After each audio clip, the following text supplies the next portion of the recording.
Bonjour à tous et bienvenue sur la chaîne de l'église UMDV, l'église Un Max de Vie. Nous espérons que ce message va vous encourager et vous rapprocher toujours plus du Seigneur.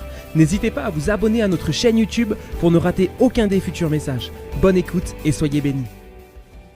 Seigneur Jésus, combien j'aime le dire, Seigneur, que rien en moi ne fasse obstacle, Seigneur, mon Dieu, à ce message. Et que, Seigneur, tout ce qui va être de moi dans ce message soit directement oublié dès qu'il tombe dans l'oreille. Mais que ce qui vient de toi reste dans les cœurs, Seigneur Jésus.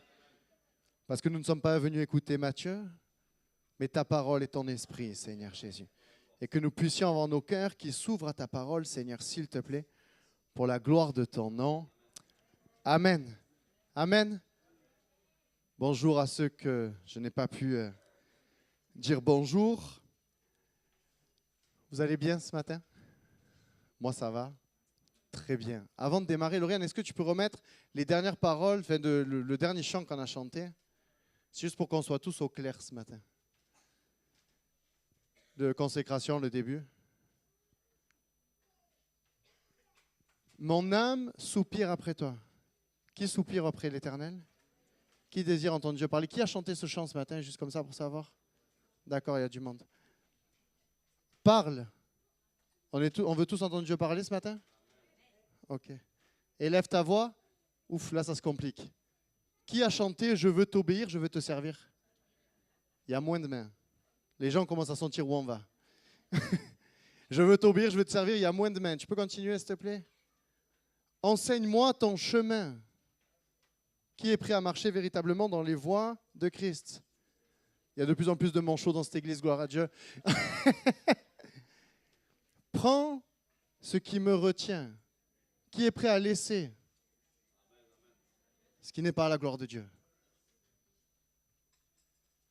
De te voir, Jésus, prends ce qui me retient de te voir, parce qu'il y a des choses dans nos vies qui nous empêchent de voir Dieu, et on pleure dans nos prières. Seigneur, je ne te vois pas, Seigneur, je n'entends pas, mais il y a des choses qui nous empêchent de voir Jésus. Je veux t'aimer plus. La suite. Car tu dis que ceux qui te cherchent te trouvent. On est d'accord avec ça? Patrick doit le répéter à toutes ses prédications. Gloire à Dieu. Mais pourquoi peu de personnes trouvent Jésus alors? Parce que peu le cherchent. Je t'en prie, mon Dieu, porte-moi secours. La suite. Donne-moi un cœur tout entier et complètement dévoué. Qui a chanté ça? Donc, vous avez pris rendez-vous ce matin avec le plus grand chirurgien cardiologue du monde. Vous lui avez dit, j'ai un problème au cœur que je n'arrive pas à régler.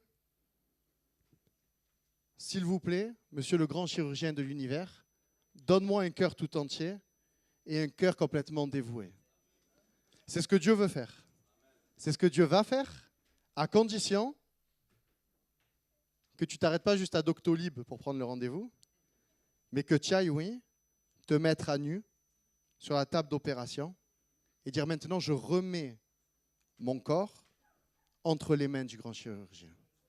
Maintenant, je t'ai demandé d'intervenir, alors fais-le. C'est le programme de ce matin. Ceux qui ne veulent pas vivre une chirurgie à cœur ouvert, la porte est là-bas. Vous pouvez y aller. Merci l'équipe d'accueil et de sécurité de la montrer. Mais sinon, pour ceux qui le veulent, je crois que Dieu va opérer de belles choses ce matin. Amen. Est-ce que Pablo est là ce matin? Il est là, Pablo? Pablo, reste ça, je vais avoir besoin de toi dans pas longtemps. Est-ce que Élie est là ce matin? Ah ouais, il est là, ça va. Élie, je vais avoir besoin de toi aussi dans pas longtemps, c'est bon? Dès que je vous appelle, vous venez. Pablo, tu restes sage, dès que je t'appelle, il faut que tu viennes. Hein? Sur l'estrade, oui, sur l'estrade. Élie m'a dit, sur l'estrade? Ouais, sur l'estrade. On est dans cette thématique que Dieu a déposée sur mon cœur il y a 2 semaines. Si tu peux mettre l'image, et on avait fait une partie 1. Un sacrifice vivant. Qui s'en rappelle? Qui était là? Il y avait du monde? Ça va? Un sacrifice vivant, partie 2. Finalement, Dieu m'a montré ce matin, on va le faire en 5 parties. Il y a tellement de choses à dire. Et on est à la partie 2 ce matin. On va lire le texte qui nous intéresse. Romains 12, verset 1. Je vous exhorte, donc, frères et sœurs, par les compassions de Dieu, à offrir vos corps comme un sacrifice vivant, saint, agréable à Dieu, ce qui sera de votre part un culte raisonnable. Et nous avons vu il y a 2 semaines, je fais un rapide résumé pour ceux qui n'étaient pas là, on s'est arrêté juste sur le mot « donc ». Et je disais pourquoi il y a ce mot « donc » qui est là, puisqu'on est au début du chapitre 12, dans le premier verset du chapitre 12, il y a un « donc ». Et le « donc », on a fait un cours de français là, il y a 2 semaines, c'est quelque chose qui sert à relier 2 parties. Et si c'est là, c'est que la partie d'avant est hyper importante. Et j'expliquais que la lettre aux Romains, telle qu'elle est écrite, de Romains 1 à Romains 11, nous découvrons tellement de versets qui sont chers à nos cœurs, à ceux qui sont enfants de Dieu. C'est l'évangile, la bonne nouvelle dans toute sa splendeur. C'est là où nous retrouvons des textes comme Romains 3, versets 23 et 24, tous ont péché, en effet, sont privés de la gloire de Dieu, mais ils sont déclarés justes par sa grâce. C'est un don que Dieu leur fait par le moyen de la délivrance apportée par Jésus-Christ. Nous sommes tous pécheurs, tous privés de la gloire de Dieu. Et toi qui viens pour là où les premières fois ou qui reviens et que tu te dis, mais moi je ne suis pas pécheur, moi si, moi là, la Bible dit qu'on est tous pécheurs et qu'on doit tous aller en enfer. Mais par le sacrifice de Jésus à la croix, nous avons le moyen d'être déclarés justes, d'être délivrés par Jésus-Christ. Parce que Jésus est venu mourir à la croix pour toi. Que tu l'aimes, que tu ne l'aimes pas, que tu le connaisses, que tu ne le connaisses pas, que tu t'en fiches ou que tu t'en fiches pas, tu dois aller en enfer. Mais Jésus, dans son amour, te donne la possibilité de ne pas aller en enfer. Et de dire, voilà mon enfant, je suis mort à la croix pour toi, je suis mort à ta place. Et ce matin, tu as le moyen de changer le cours de ton éternité. Nous retrouvons Romains 5,8, mais voici comment Dieu nous montre son amour, comment Dieu nous prouve son amour qu'il a pour nous, alors que nous étions encore des pécheurs, Christ est mort pour nous. Romains 5,19, comme par la désobéissance d'un seul, beaucoup d'hommes ont été déclarés pécheurs devant Dieu, de même par l'obéissance d'un seul, beaucoup seront déclarés justes devant Dieu par Jésus-Christ. Et Romains 8, verset 1, maintenant donc, il n'y a plus de condamnation pour ceux qui sont unis à Jésus-Christ. Et nous l'avons entendu ce matin dans des paroles de Dieu. Christ est mort pour toi. Christ veut changer le cours de ta vie. Dieu t'aime. Jésus t'aime. Et il est mort à la croix à ta place. Juste parce qu'il ne veut pas que tu ailles en enfer. Parce que oui, même si tu ne te sens pas pécheur, tu es pécheur. Parce que pécher, c'est manquer le but, c'est ne pas faire ce que Dieu veut que je fasse. Donc, Seigneur, je réalise que je dois aller en enfer, mais tu me donnes cette opportunité de changer le cours de mon éternité et de passer l'éternité avec toi. Amen. Gloire à Dieu. Et c'est pour cela donc qu'il y a un donc dans Romains 12, parce que Paul dit, parce que j'ai tellement compris le sacrifice de Jésus à la croix, donc, maintenant, je veux offrir mon corps comme un sacrifice vivant. Et on est là-dedans, et la semaine dernière, nous avons parlé de l'importance du service, et je m'excuse, je le dis là, comme ça tout le monde l'entend, à ceux qui m'ont contacté. Vous le savez, on a vécu 3 semaines dans les hôpitaux avec mon grand-père, où ça a été la fin, plus l'enterrement, etc. Il y a beaucoup de personnes que je n'ai pas recontactées, et je vais le faire dans cette semaine, ne vous inquiétez pas. Mais je bénis Dieu parce qu'il y en a beaucoup qui se sont levés spontanément, qui ont été voir les responsables de la collecte, qui se sont rajoutés au niveau des travaux, qui ont contacté certains directement responsables, et je bénis Dieu pour ça. Parce que Dieu veut que nous soyons des hommes et des femmes qui sommes en marche pour son royaume. Amen. Et ceux que je n'ai pas encore recontactés, je vous recontacterai très rapidement. Donc, excusez-moi pour ceux que je n'ai pas répondu. Romains 12, verset 1, « Je vous exhorte donc, parce que vous qui avez compris le sacrifice de Jésus à la croix, vous qui avez compris la grandeur de son sacrifice, je vous exhorte donc, frères et sœurs, par les compassions de Dieu, à offrir vos corps comme un sacrifice vivant. » Et ce matin, on va être sur ça. On a vu le donc, et on va voir maintenant offrir son corps comme un sacrifice vivant. Je savais qu'il n'y aurait pas d'amen à ce niveau-là.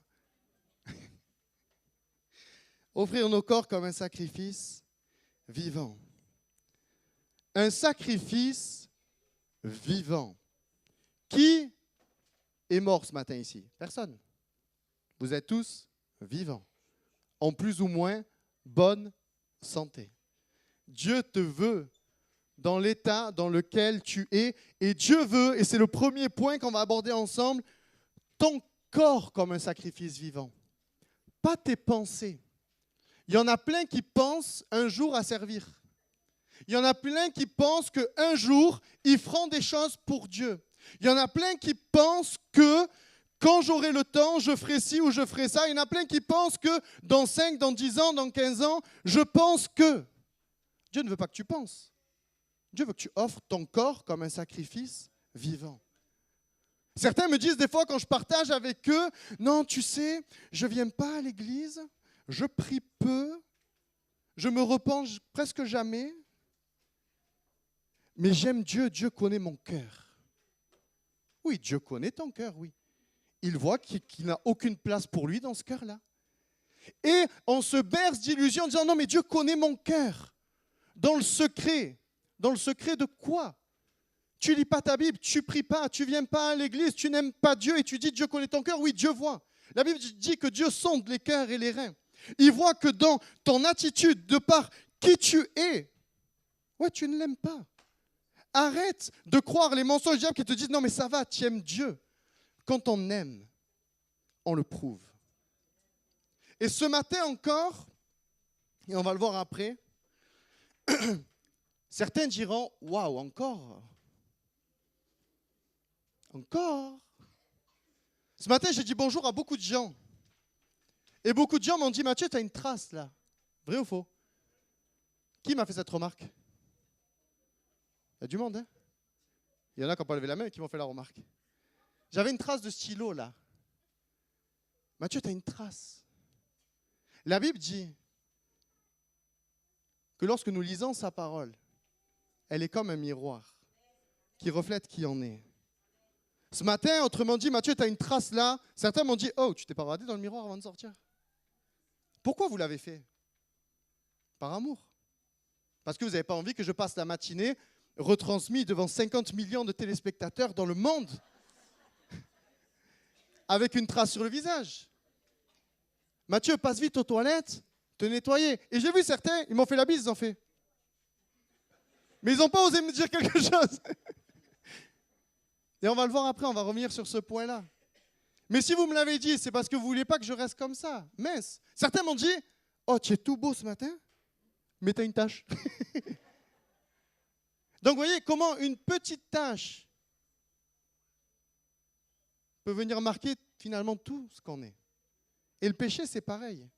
Tu peux être tout beau. Il y en a même un qui m'a dit, et ça, je ne l'avais pas vu par contre, tu as même une tache là. J'ai dit, oh, toi, tu me regardes. J'ai dit, écoute, je crois même que le Saint-Esprit ne me regarde pas autant que ce que toi, tu me regardes. Maintenant, tout le monde va regarder la tache ici. Mais c'est hyper important que lorsque nous regardons la parole de Dieu, nous soyons véritablement confrontés à ce miroir-là. Et on va y revenir. Je commençais en disant, Dieu ne veut pas que tu lui offres tes pensées.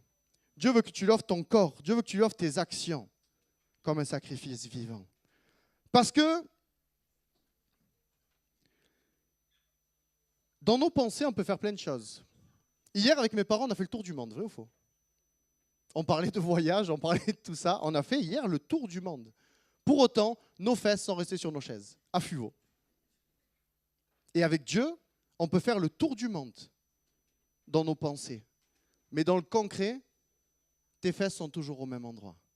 Dieu ne veut pas que tu lui offres ton corps, Dieu ne veut pas que tu lui offres tes pensées, mais veut que tu lui offres ton corps. Et vous savez, moi, quand je lis la parole de Dieu, ce matin, on va être beaucoup dans le conseil. Après, vous en ferez ce que vous voulez. J'aime mettre les choses d'une manière concrète et pratique. Dans nos pensées, on a tous envie de venir à l'église tous les mardis, tous les vendredis et tous les dimanches, non? C'est pas vrai? Mais dans le concret, on vient un dimanche sur 8, un mardi sur 12, un vendredi sur 18. Dans nos pensées, on aimerait faire tellement de choses. Et moi, quand me vient ce genre de pensée, parce que oui, ça nous arrive aussi à nous, personnes sur l'estrade tellement différentes de... On est comme vous.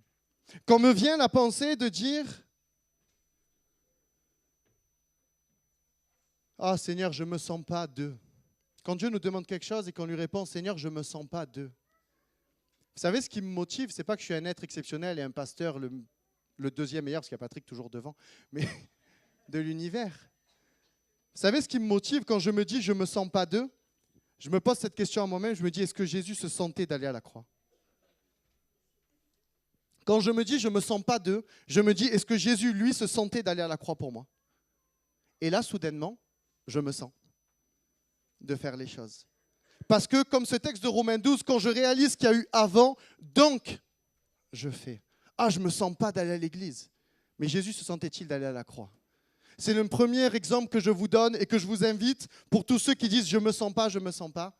Pose-toi la question, est-ce que Jésus se sentait d'aller à la croix?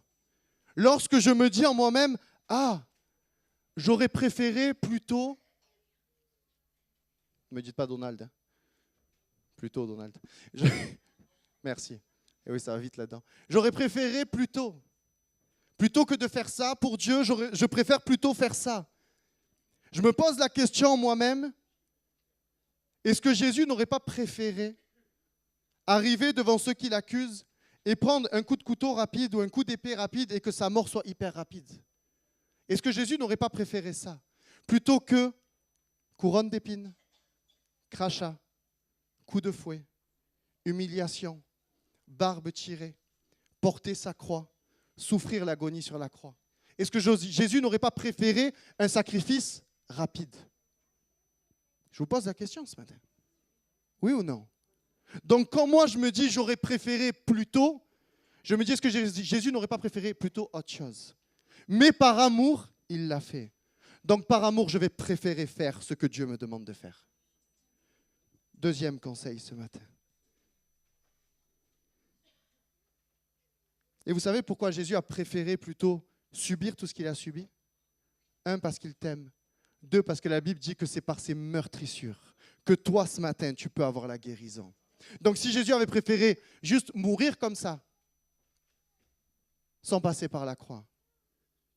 Ce matin, il y a beaucoup de personnes qui n'ont pas le privilège de pouvoir être guéries parce qu'on est guéri par les meurtrissures de Jésus et tout ce qu'il a subi avant. Donc quand tu te diras, je préfère ça, dis-toi qu'est-ce que Jésus aurait préféré. Ok Seigneur, je veux faire ce que toi, tu me demandes. Lorsque tu te dis, je ferai ça plus tard. Seigneur, tu me demandes de faire ça, je le ferai plus tard. Est-ce que Jésus n'a pas eu ce même sentiment en disant si cette coupe peut s'éloigner de moi? Est-ce que Jésus n'aurait peut-être pas préféré gagner 1 jour, 2 jours, 3 jours, 5 ans? Mais non pas ma volonté, mais la tienne, Seigneur. Et lorsque tu te diras, je préférerais faire plus tard, dis-toi que Jésus a partagé ce même sentiment, mais il a dit de suite, non pas ma volonté, mais ta volonté. Et malheureusement, je vais dire une première phrase qui risque de commencer à titiller. Commence à t'en ficher de ce que toi tu penses, mais commence à te soucier de ce que Dieu veut pour ta vie. Parce que tant que tu regarderas à toi-même, tu n'avanceras pas. Et il y a un gros danger pour ta vie. Mais tout cela est possible de raisonner comme ça lorsqu'on réalise tout à nouveau le sacrifice de Jésus à la croix. Romains 12, c'est pour cela que je vous exhorte donc. Parce qu'il a subi tout ça avant. À offrir vos corps comme un sacrifice vivant. Je disais tout à l'heure au début, n'offre pas à Dieu tes pensées, il n'en a rien à faire, il veut ton corps comme un sacrifice vivant. Un célèbre théologien français, Joseph Huby, dira que le corps est l'expression visible des sentiments de l'âme. Je répète, le corps est le sentiment visible, et l'expression visible, des sentiments de l'âme. C'est ce qu'il y a dans ton cœur. C'est ce que tu aimes au plus profond de toi qui va déterminer ce que ton corps va exprimer. Si tu n'aimes pas venir à l'église, si tu n'aimes pas ouvrir ta parole, sa parole, si tu n'aimes pas prier, si tu n'aimes pas faire ce que Dieu te demande, n'essaye pas de te faire croire que tu aimes Dieu. Lorsqu'on aime Dieu, notre corps exprime qu'on aime Dieu par nos actions et par nos actes. Ce matin, j'ai envie d'être très pratique avec vous. On se met en scène ce matin? Fais une petite mise en scène. Jésus parlait en parabole. Moi, d'habitude, je parle en culte famille. Là, je vais faire une sorte de parabole. Imaginez votre meilleur ami, quelqu'un de très, très, très proche de vous, d'accord, vient vous voir et vous dit, écoute Mathieu, dans mon couple, ça ne va plus. Ok, on est en scène ce matin? On est tranquille, on est à la maison, on discute entre nous. Dans mon couple, ça ne va plus. Je dis, mais pourquoi tu dis ça? Ton meilleur ami, ta meilleure amie t'explique que son conjoint, sa conjointe, ne vient le voir alors qu'ils vivent ensemble qu'une fois par semaine. Ils vivent ensemble, mais ils viennent se voir et ils se parlent qu'une fois par semaine.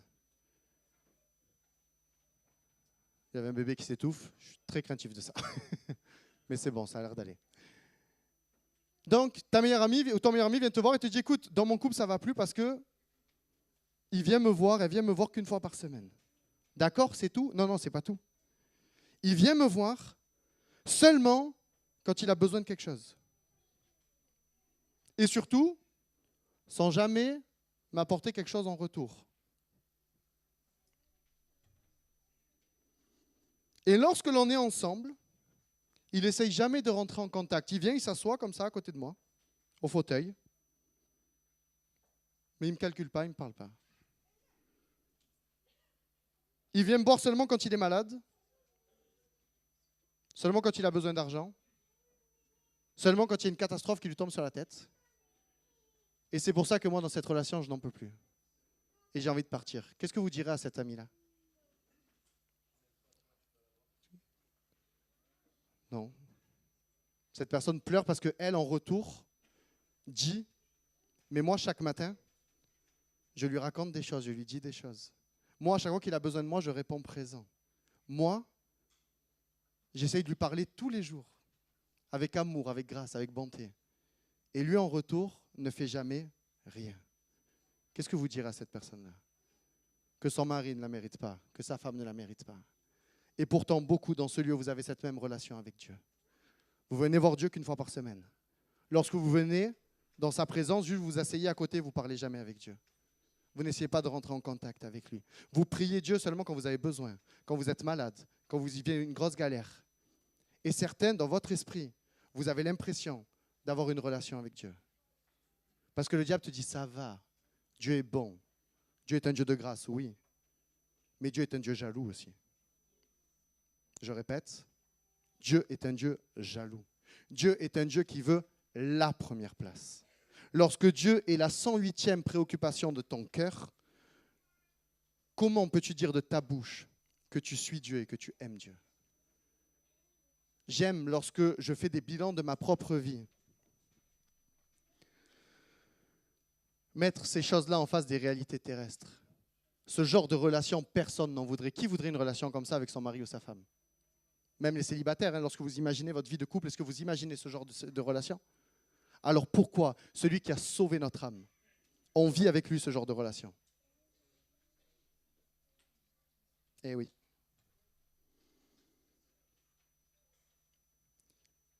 Peut-être que certains diront encore que ce matin, et encore c'est pas fini, ouais Mathieu, ninani nana. Vous savez ce que j'aimerais vous dire? C'est qu'il y a beaucoup de personnes qui réalisent, en entendant ce genre de message, que oui, suivre Dieu, c'est un coût. Oui, être un disciple, il y a des exigences. Et certains trouvent le message dur, vous savez pourquoi? Parce que vous n'ouvrez jamais votre Bible chez vous.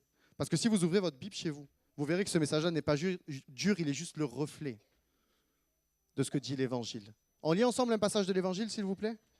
Matthieu 16, versets 24 à 27. Élie, Pablo, je vais avoir besoin de vous. Préparez-vous. Matthieu 16, 24 à 27. Alors Jésus dit à ses disciples, « Si quelqu'un veut venir après moi, qu'il renonce à lui-même, qu'il se charge de sa croix et qu'il me suive. Car celui qui voudra sauver sa vie la perdra, mais celui qui la perdra à cause de moi la trouvera. Et que servirait-il à un homme de gagner tout le monde s'il perdait son âme? Ou que donnerait un homme en échange de son âme? Car le Fils de l'homme doit venir dans la gloire de son Père avec ses anges, et alors il rendra à chacun selon ses œuvres. » Élie Aiden, venez me voir s'il vous plaît. Eli et Pablo. Aiden, allez, viens Aiden. Vous pouvez venir? Ils sont où? Pablo, viens. Vous savez, quand je lis la Bible, vous savez ce que je fais, moi? Vous savez, le coup de stylo ce matin sur mon visage, c'était pas le fruit du hasard, c'était fait exprès. C'est pas mes enfants, je vous ai menti, je demande pardon. C'est moi qui l'ai fait ce matin. Tiens, on va faire un truc. Tiens, tu prends ça, ok? Je vais vous expliquer comment moi je lis la Bible. Ce matin, on est dans les conseils, ok? Moi, je prends, dans ma lecture quotidienne, je suis à Matthieu 16. Si quelqu'un veut venir après moi, là je dis, oh Seigneur, je veux venir après toi. Vrai ou faux? Je veux te suivre. Il faut qu'il renonce à lui-même. À ce moment-là, je me dis, Seigneur, est-ce que véritablement, je renonce à moi-même? Et là, est-ce que tu peux, Aiden, s'il te plaît, vous allez dire, vous savez que je suis fou, hein, me faire un gros trait sur la tête avec ton feutre? Merci. C'est bon, tu peux aller t'asseoir. Non, c'est le corps qui est touché, c'est pas les vêtements. Attends, reste, Élie, c'est pas fini. Moi, je dis ça, je dis qu'il renonce à lui-même. Je me pose devant Dieu, je dis, Seigneur, je renonce pas assez à moi-même. Qu'il se charge de sa croix. Est-ce que je me charge de la croix? Tiens, Pablo, tu peux me faire un gros trait sur le visage, s'il te plaît? T'as fait sur la barbe, t'es gentil. Toi, me fais un gros trait, vas-y, tu peux. Merci. Qu'il se charge de sa croix et qu'il me suive. Seigneur, est-ce que je te suis d'une manière véritable? C'est le meilleur pour la fin, je vous le dis. Vas-y.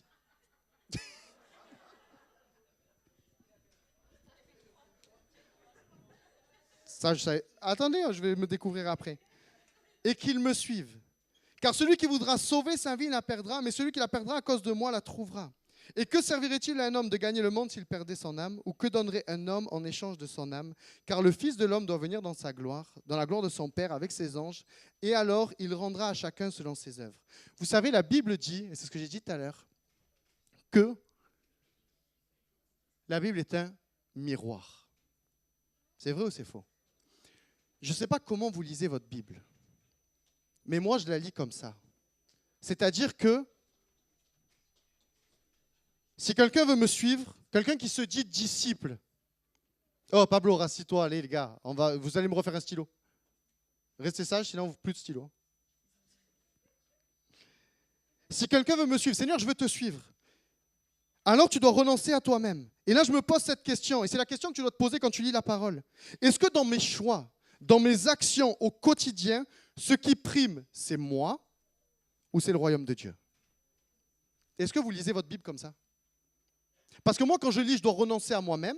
Ça veut dire que si je veux suivre Dieu, tous mes choix, toutes mes actions, tout ce que je fais ne doit pas dépendre de moi, de ce que j'aime, de ce que j'ai envie, du temps que j'ai, mais de ce que le royaume de Dieu dit.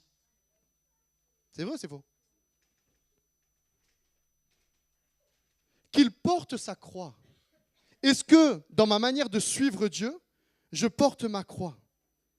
Qu'est-ce que je suis capable de supporter pour Christ? Vous savez ce que c'est porter sa croix? Vous savez ce que Jésus a supporté à ce moment-là? Injustice, souffrance, humiliation, délaissement.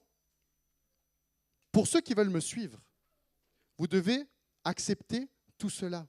Combien d'entre nous, dès qu'il y a une toute petite injustice, Seigneur, c'est tellement dur de te suivre, à côté de ce que Christ a fait à la croix, de l'injustice qu'il a vécue, il n'a fait que du bon. Et il a été délaissé de tout le monde. Humiliation. Je me suis tellement senti humilié quand Josette ne m'a pas dit bonjour. Pas Josiane, Josette. Vrai ou faux? Je me suis senti tellement humilié à ce moment-là. À côté de ce que lui a pris à la croix. Si je veux être disciple, je dois être prêt à porter la croix.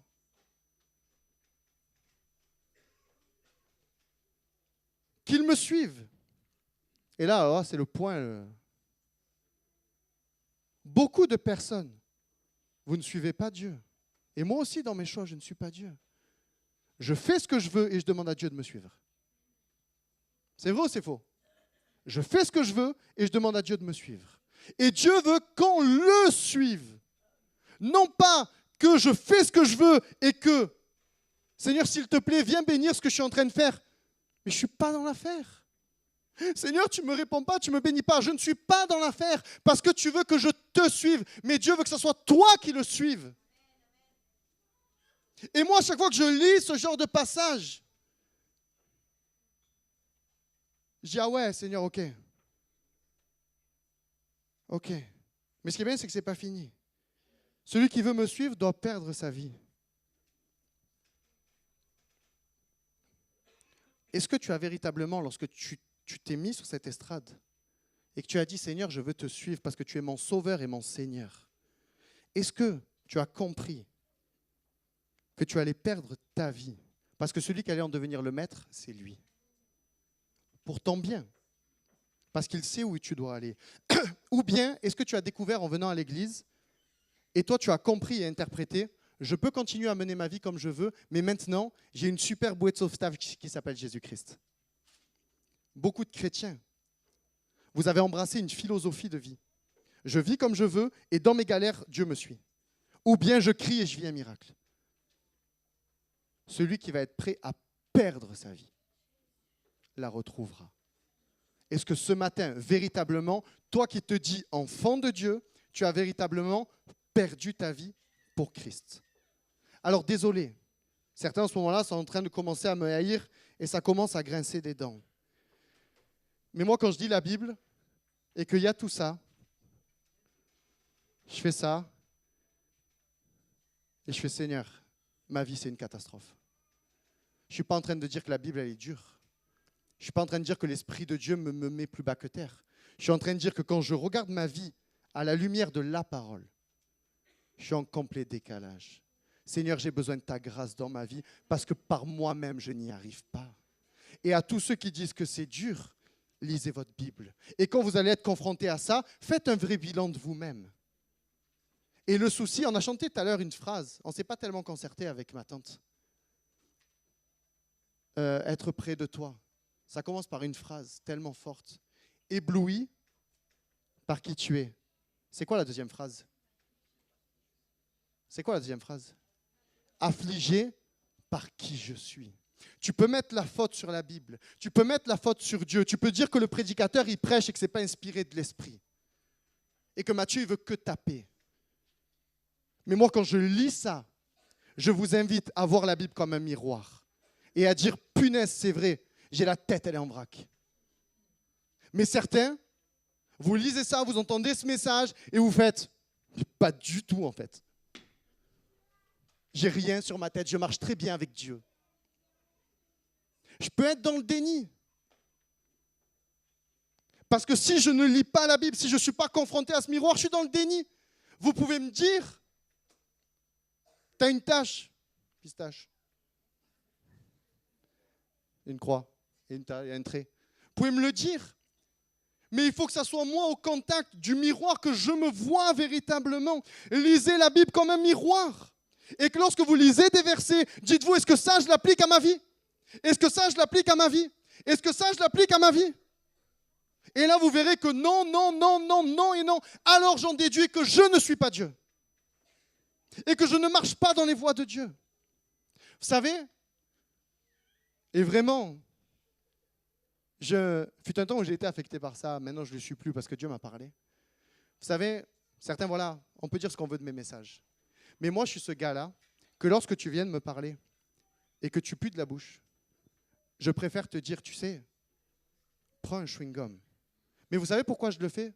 Pas parce que ça me gêne, bon, même si ça me gêne un peu. Mais pourquoi je fais ça?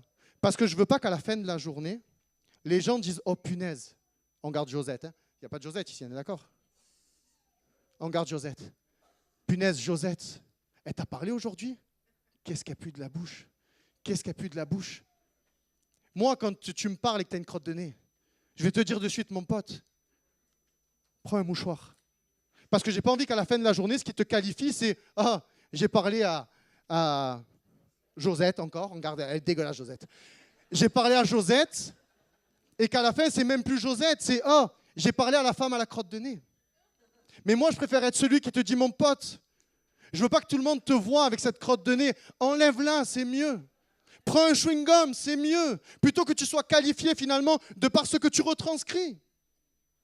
Certains, on préfère faire les hypocrites. Et malheureusement, avec Internet et tous certains prédicateurs, on préfère faire les hypocrites. Tout le monde s'en bon de la bouche et personne n'a de crotte de nez. C'est faux. C'est faux. Donc moi, quand je dis ça, c'est pour pas que tu sois qualifié du gars qui a une crotte de nez. C'est pour que tu puisses dire, punaise. Heureusement qu'il me l'a dit, j'avais un rendez-vous important après. Et je me serais présenté avec une crotte de nez, ça aurait été la honte. Pourquoi vous m'avez tous dit, Mathieu, tu as une tache ici? Parce que vous ne voulez pas que je me présente sur l'estrade avec une grosse tache ici. Et c'est de la même manière que je vous délivre ces messages. Et ces messages-là, j'ai envie de vous dire que normalement, je n'aurais même pas besoin de vous les dire. Parce que si nous lisons la parole régulièrement et que nous sommes confrontés à l'évangile, on se rend compte de nous-mêmes les crottes de nez qu'on a. On se rend compte qu'on pue de la bouche. On se rend compte qu'on a des traits partout. Et du coup, comme Paul le dira, vous en êtes encore au lait. Et donc, on est obligé de revenir au lait, là où il faut peut-être passer une étape dans les messages.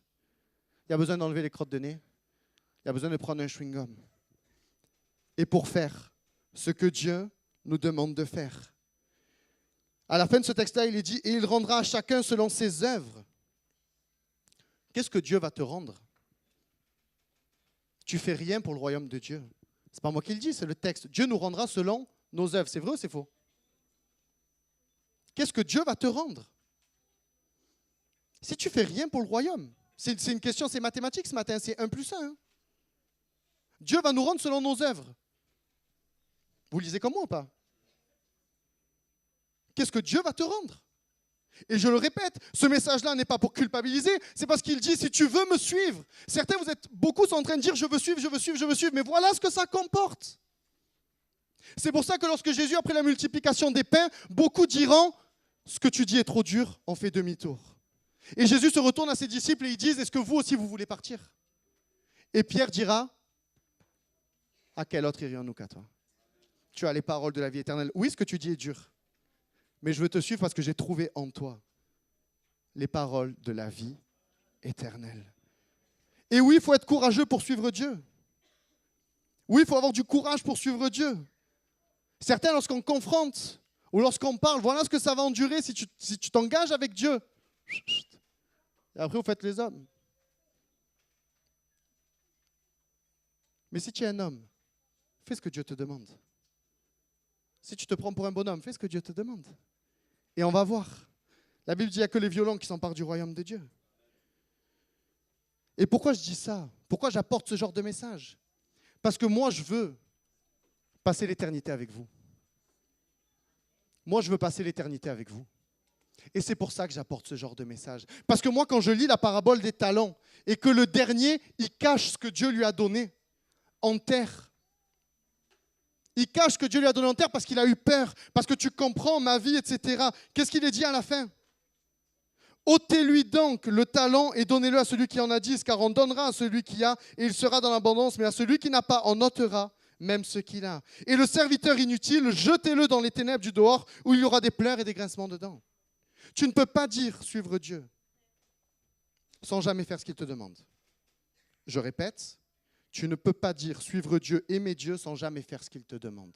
Et faire ce qu'il te demande, ce n'est pas venir poser tes fesses sur cette chaise un dimanche par mois ou 2 dimanches par mois. Faire ce que Dieu te demande, c'est dans le quotidien, d'être un véritable disciple de Christ au quotidien, parce que ta vie ne t'appartient plus, elle appartient à Dieu.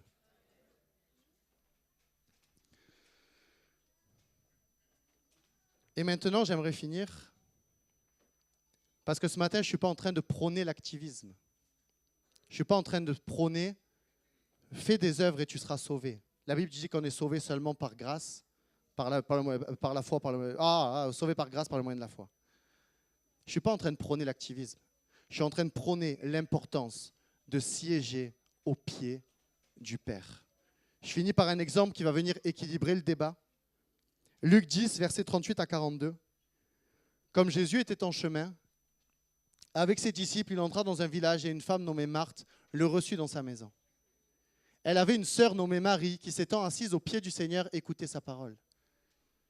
Marthe, occupée à divers soins domestiques, survint et dit « Seigneur, cela ne te fait-il rien que ma sœur me laisse seule pour servir? Dis-lui donc de m'aider. » Le Seigneur lui répondit, Marthe, Marthe, tu t'inquiètes et tu t'agites pour beaucoup de choses. Une seule chose est nécessaire. Marie a choisi la bonne part qui ne lui sera pas, point, ôtée. Pour faire, pour œuvrer pour le royaume, il faut d'abord passer un temps au pied du Maître. Avant de servir, avant d'œuvrer, avant d'être dans l'activisme, nous avons besoin d'être au pied du Maître et d'écouter ce que Jésus veut que tu fasses pour lui. Imaginons la scène. Jésus arrive chez Marthe et Marie. Jésus arrive avec des besoins particuliers. Marthe, elle voit Jésus, elle part faire du pain, préparer un gigot, elle nettoie le sol, elle fait tout un tas de choses. Elle fait un gâteau, elle fait ci, elle fait là. Et elle se rend compte que sa sœur ne fait rien. Humainement parlant, elle est juste au pied de Jésus. Et Marthe a fait 50 millions de choses. Mais est-ce qu'elle savait ce que Jésus voulait? Alors c'est très bien, d'un point de vue humain, elle a voulu l'accueillir de la meilleure des manières. Mais peut-être qu'elle a fait un gigot, du pain, un dessert, tout. Là où Jésus voulait juste que Marthe aille lui chercher un verre d'eau. Ce matin, je ne suis pas en train de prôner l'activisme dans l'Église, mais de faire ce que Dieu nous demande.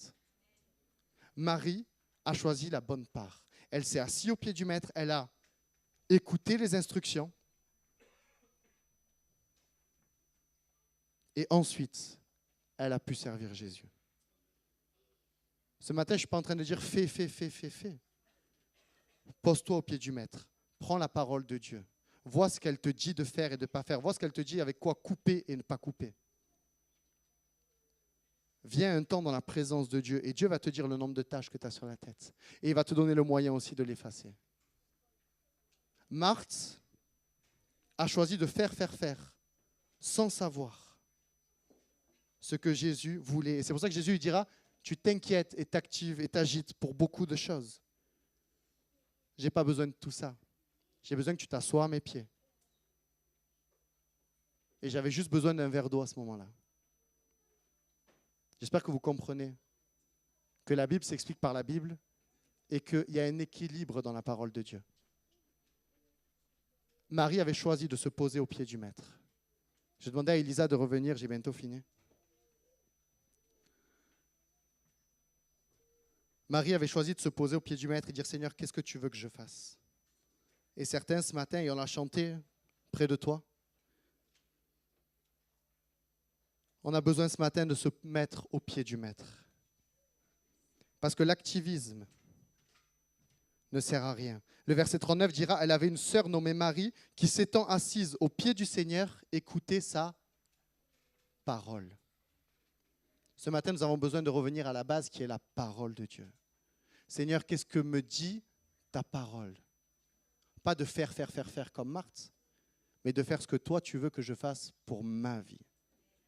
Là où certains, vous allez devoir couper avec l'impudicité. Pour d'autres, ça va être de couper avec la critique, le mensonge, la pornographie, les addictions en tout genre. Dieu veut que nous allions de progrès en progrès. Mais pour ça, il faut être à ses pieds et écouter sa parole. Et dire, Seigneur, qu'est-ce que tu veux que je fasse pour toi? Parce que si l'activisme sauverait, et je terminerai par là, Matthieu 7, 22 à 23, plusieurs me diront en ce jour-là, Seigneur, Seigneur, nous n'avons pas prophétisé par ton nom, n'avons-nous pas chassé des démons par ton nom, et n'avons-nous pas fait beaucoup de miracles par ton nom? Alors je leur dirai ouvertement, je ne vous ai jamais connu, retirez-vous de moi, vous qui commettez l'iniquité. Ces gens-là ont fait. Mais Jésus dira, je ne vous ai jamais connu. Parce que ne fais pas sans t'être posé au pied du Maître. Ne fais pas sans t'être posé au pied du Maître.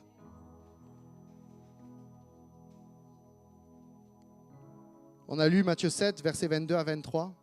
Il y a quelque chose d'hyper important, c'est qu'au verset 21, il est dit, ceux qui me disent Seigneur, Seigneur, n'entreront pas tous dans le royaume des cieux, mais seulement celui qui fait la volonté de mon Père qui est dans les cieux. Tu as beau venir le dimanche et dire Seigneur, Seigneur, dans tes prières, dire Seigneur, Seigneur. n'entreront pas tous dans le royaume des cieux, mais les seuls qui rentrent, c'est qui? Je pense que c'est important de le lire ce matin. Les seuls qui rentrent, c'est qui? C'est ceux? La question que tu dois te poser ce matin, c'est la question que je me suis posée en préparant ce message. C'est la question que je me pose tous les jours. Est-ce que véritablement, je fais la volonté de mon Père? Je peux dire, Seigneur, Seigneur, je peux avoir des grandes prières, des belles prières à Dédé, comme je les appelle, avec des beaux mots. Là où peut-être un jeune qui s'efforce de faire la volonté de son Père n'arrive pas à faire une aussi belle prière que toi. Mais pourtant, dans ta vie de tous les jours, tu ne fais pas la volonté de ton Père. Et tu as beau dire Seigneur, Seigneur dans tes prières, mais tu ne rentreras pas dans le royaume de Dieu. Comme j'ai dit tout à l'heure, mon souhait, c'est qu'on soit un maximum, tout le monde, pas un maximum, tout le monde ici, au ciel pour l'éternité. Ce qui sauve, ce n'est pas de crier Seigneur, Seigneur. Du temps de Noé, ils ont crié Seigneur, Seigneur. Mais c'est de faire la volonté de mon Père qui est dans les cieux. Est-ce que tu fais la volonté de Dieu dans ton quotidien? Est-ce que ta vie a complètement été abandonnée à Christ? Est-ce que tu portes ta croix? C'est la question que Dieu te pose ce matin. Il est bon de faire une consultation devant le Seigneur. Je sais que je suis plein de tâches. J'ai fait exprès de faire ça parce que quand j'apporte ce genre de message, je ne suis pas tout blanc, moi, devant vous. J'ai des choses à régler encore avec Dieu. Il y a des choses avec lesquelles je lutte. Il y a des choses avec lesquelles je sais que je ne fais pas la volonté de Dieu. Il y a des choses avec lesquelles j'ai besoin que Dieu vienne encore œuvrer profondément en moi. Mais si ce matin, peut-être, je suis en train de dire, tu as une tâche, tu as une tâche, tu as une tâche, tu as une tâche. Et peut-être que tu n'entends que ça. Peut-être que ce matin, tu entends juste, Matthieu, il a dit que je suis taché, que je suis pourri. Si le Saint-Esprit te fait entendre ça, tu sais quoi, c'est une très bonne chose. Vous savez pourquoi? Parce que Dieu veut maintenant nettoyer ces tâches-là. Et vous savez pourquoi Dieu veut nettoyer ces tâches-là? Parce qu'il dit qu'il viendra récupérer une église sans tâche, ni ride. Et le souci, c'est que certains, vous ne demandez pas à Dieu de nettoyer vos tâches parce que vous avez l'impression d'être sans tâche. Et donc du coup, vous dites, ça va, je suis bien. Moi, je n'ai pas de tâche. Donc c'est sûr que je suis sauvé. Mais confronté à la parole de Dieu, le Saint-Esprit te dit, tu as une tâche, tu as une tâche, tu as une tâche. Tu es plein de tâches. Tu es plein de tâches. Je suis plein de tâches. Mais le sang de Jésus me lave et me purifie pour effacer ces tâches-là. Mais si on ne vient pas dans la présence de Dieu, si on ne lit pas sa parole, on ne sait pas qu'on est taché. En préparant ce message, j'ai découvert encore combien je suis taché. C'est pour ça que je mets tout le monde à l'aise ce matin et que je m'écris sur la tranche pour que vous remarquiez ça, que vous gardiez ça. Et celui ou celle qui pense, qui dit oui Mathieu, ce matin il s'est levé en donneur de leçons, regardez ma tête. Je suis plein de tâches comme vous. Mais je crois qu'un temps dans la présence de Dieu. Et Dieu ôte ces tâches-là. Dieu ôte ces tâches-là. Je ne suis pas en donneur de leçons ce matin. Je suis quelqu'un de taché comme vous. Mais par contre, qui a envie d'avoir le minimum de tâches sur ma tranche. Et une parole pour quelqu'un ce matin. Il est temps vraiment pour toi, le Seigneur vient de me la donner à l'instant, d'arrêter les apparences. Ma tête pourrait être magnifique, sans tache. Mais si j'enlève ma chemise, je suis taché de partout. Et certains diront, waouh, qu'est-ce qu'il est beau Mathieu ce matin. Mais quand j'enlève la chemise, dans l'intimité, là où il y a par exemple que ma femme, elle voit les taches qu'il y a. La seule personne qui voit les taches qu'il y a sur mon corps, c'est ma femme. Et peut-être que tu viens à l'église et tout le monde dit, waouh, oh, ce gars-là, cette fille-là n'a aucune tache. Mais lorsque tu arrives à la maison, que tu enlèves ta chemise, ta femme voit un homme complètement tacheté. Ton mari voit une femme complètement tachetée. Et souvent, lorsqu'on est taché comme ça au niveau du corps, c'est là où on est encore plus donneur de leçons. Il y a une parole pour quelqu'un ce matin. Tu as beau avoir la tête propre, mais tu as le corps sale. Et Dieu ne veut pas. Parce que lui, il voit à travers la chemise. Lui, il voit le nombre de fois.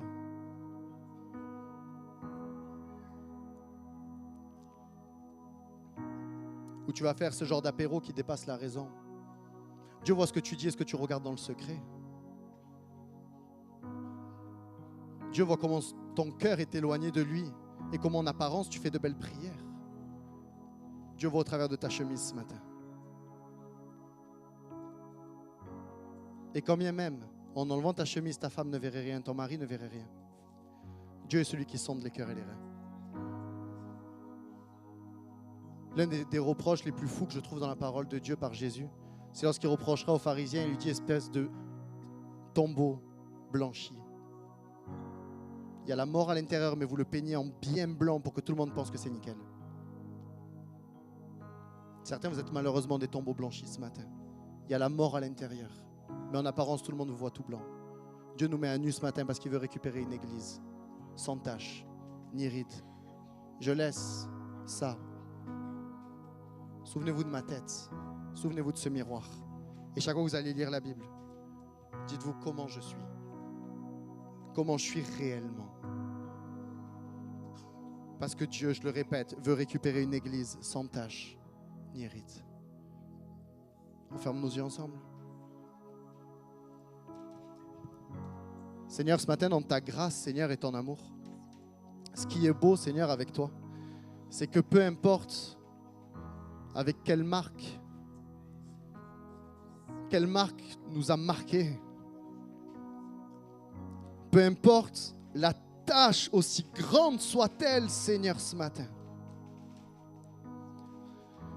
ton sacrifice à la croix a le pouvoir ce matin d'enlever les tâches que j'ai sur moi. Mais Seigneur, comme tu me l'as dit ce matin encore très tôt, ce message est important parce que c'est une parole que Dieu me donnait ce matin et vient de me reconfirmer encore. Souvent, on ne vient pas consulter le médecin parce qu'on n'a pas de symptômes. Mais il y a des cancers cachés où il n'y a aucun symptôme. Et les symptômes apparaissent très tard. Et là, la sentence est irrévocable. Monsieur et madame, il vous reste 3 mois à vivre, 6 mois à vivre. Et Dieu me disait ce matin, ce genre de prédication vient mettre en lumière les symptômes pour se faire consulter, pour que les choses soient prises à temps. Ce genre de message est là pour faire ressortir les symptômes, pour aller faire une consultation auprès de mon Dieu. Pour dire, Seigneur, en fait, ouais, je ne m'étais jamais rendu compte que je boite, en fait, que j'ai mal ci, que j'ai mal là. Seigneur, merci d'avoir mis en lumière ces symptômes-là. Maintenant, je peux aller consulter. Ce message est empris d'amour, est empris de grâce. Pour que ce matin, on aille au pied du Maître et dire, Seigneur Jésus, si ta parole dit que tu récupères une église sans tache ni ride, je veux avoir aucune tache, Seigneur. Et je veux te demander pardon pour qui je suis. Je veux te demander pardon pour les fois où dans ma vie, je ne renonce pas à ma propre vie. Je veux demander pardon pour les fois où je ne porte pas ma croix, Seigneur Jésus. Je veux demander pardon, Seigneur, où j'ai peur de tout te laisser et tout abandonner. Parce que je veux te suivre d'une manière véritable ce matin. Alors que Rebecca va nous conduire dans un chant, ce chant-là nous dit remémoration. Et il y a une phrase qui me bouleverse dedans, qui dit, si jamais je m'éloigne de toi, si jamais je néglige ta grâce, rappelle-moi le prix payé. Que ce matin, l'Esprit de Dieu, au travers de ce chant, vienne te rappeler le prix du sacrifice de Jésus à la croix. Pour que tu puisses tout à nouveau dire, donc, je vais offrir tout à nouveau mon corps comme un sacrifice vivant. Christ est mort à la croix pour toi. Christ est mort à ta place. Et il ne veut pas te laisser dans l'état dans lequel tu es. Dieu veut que tu reviennes d'une manière véritable. Dans sa présence. Seigneur, je te prie pour chacune des personnes qui ont entendu ce message ce matin. Seigneur, comme je l'ai dit au début, que tout ce qui était de moi disparaisse maintenant, Seigneur Jésus. Mais que ta parole et ton esprit restent et convainc les cœurs de péché, de justice et de jugement. C'est ce que dit ta parole. Que nous puissions, Seigneur, par ton Saint-Esprit, voir les tâches que nous avons. Mais que ton amour vienne et purifie nos cœurs, Seigneur Jésus. Seigneur, bénis ton peuple, bénis ton Église, bénis tes enfants et œuvre maintenant pour la gloire de ton nom, Seigneur Jésus. Amen.